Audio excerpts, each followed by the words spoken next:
کورد توانی بربەستی لە سەدادا تێپەڕێنێت و بچێتە پەرلەمانی تورکیا. هەنگاوەکانی دواتر دەبێت چی بن؟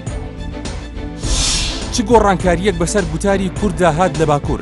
لە خطابێکی نەتەوەیەوە گۆڕا بۆ خطابێکی دەوڵەتی فراوانتری سەرتاسەری کە هەموو ڕەنگ و دەنگەکان لە خۆیان کۆبکاتەوە بە تەنانەت لیستەکەشی زۆرێک لە خەڵکی تابوو کە کورد نەبوون. گەلی تورکیا دەیانەوێت چی بگۆڕن؟ تغییرێ بکات، تغییرەکەش لە چیا بینیانەتەوە؟ هێزێکی نوێیە چکە خەریتە سیاسەکەی گۆڕیوە، توانیوێتی ڕێژەی لە سەعادە تێپەڕێنێت. ئەو خەونەی ئەردۆگان چی بوو کە بۆی نەچوە سەر؟ خەونەوەی جێبەجێ نەبوو کە بشێت دەستوری بگۆیت و ببیتە سەرۆکێکی مطلق. کێ دەتوانێت کابینەی حکوومەت پێک بێنێت؟ هیچ ئەمەلێک بۆ ئاکپارتی نییە بە تەنها حکوومەت پێک بێنێ ئەگەر هێزێک هاوکاری نەکە، چونکە کاندیدی سربەخۆ لە تورکیا نییە. ئەم جارە دەنگدەر چ کارێکی کرد؟ دەنگدەری تورکی بە ئەردۆغانیان وت ستۆپ. ئەنجامی هەڵبژاردنەکانی تورکیا چ کاریگەریەکی لەسەر دۆخی تورکیا و پرسی کورد دەبێت؟